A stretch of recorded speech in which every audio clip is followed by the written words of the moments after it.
Hello മക്കളെ, 2 മാർക്കിന്റെ question sir വന്നിട്ടുള്ളത്. എൻ സ്ക്വയർ പ്ലസ് എൻ എന്ന് പറയുന്നത് ഒരു അരിതമെറ്റിക് സീക്വൻസിന്റെ സമ്മിന്റെ അൽജിബ്രിക് ഫോം ആണ് പറഞ്ഞത്. അങ്ങനെയാണെങ്കിൽ ഫസ്റ്റ് ടേം ആരാ എന്നാ ചോദിച്ചിരിക്കുന്നത്. ഫസ്റ്റ് ടേം കണ്ടുപിടിക്കാൻ സാറ് പഠിപ്പിച്ച ടെക്നിക്ക് എന്താ? എൻ സ്ക്വയറും എന്നും പൊത്തിപ്പിടിക്കണം. അൽഹംദുലില്ലാ ഹൈർ ഇവിടെ ഒന്നുമില്ല. അങ്ങനെയാണോ? അങ്ങനെ അല്ലടാ, ഇവിടെ ശരിക്കും ഉണ്ടല്ലോ. എൻ സ്ക്വയറിന്റെ മുന്നിൽ ഒരു 1 ഉണ്ട്. 1 എൻ സ്ക്വയർ എന്നാണ്, പ്ലസ് 1 എൻ എന്നാണ്. 1 കൊണ്ട് മൾട്ടിപ്ലൈ ചെയ്തുകൊണ്ടാണ് ആ 1 അവിടെ ഇല്ലാണ്ടായി പോയത്. 1 കൊണ്ട് മൾട്ടിപ്ലൈ ചെയ്താൽ പോയി പോകും, അതുകൊണ്ടാണ്. അല്ലാണ്ട് അവിടെ ഒന്നും ഇല്ലായിട്ടല്ല. ഇപ്പൊ എന്നും എൻ സ്ക്വയർ ഒന്ന് പൊത്തിപ്പിടിച്ചേ. എന്നും എൻ സ്ക്വയറും പൊത്തിപ്പിടിക്കുമ്പോൾ 1 + 1 എത്രയാടാ? 1 + 1 2 അല്ലേ? സോ നമുക്ക് ഫസ്റ്റ് ടേം കിട്ടി. ഫസ്റ്റ് ടേം ആരാണ്? 2 എന്ന് ആൻസർ കിട്ടി.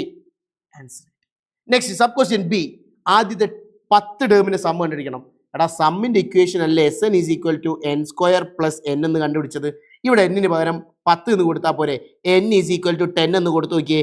Sn = അതായത് എന്നിന് പകരം 10 കൊടുത്തു. S10 = 10² + 10. 10² ആരാ?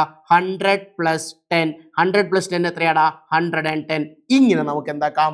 ആദ്യത്തെ 10 ടേമിന്റെ സം കണ്ടുപിടിക്കാം. ഇനി നിങ്ങൾ 20 ടേമിന്റെ സമ്മാണ് കണ്ടുപിടിക്കണമെങ്കിലോ എന്നിന് പകരം എന്ത് കൊടുക്കണം? 20 കൊടുക്കണം. ആൻസർ ഒന്ന് കമന്റ് ബോക്സിൽ ഇട്ടേ.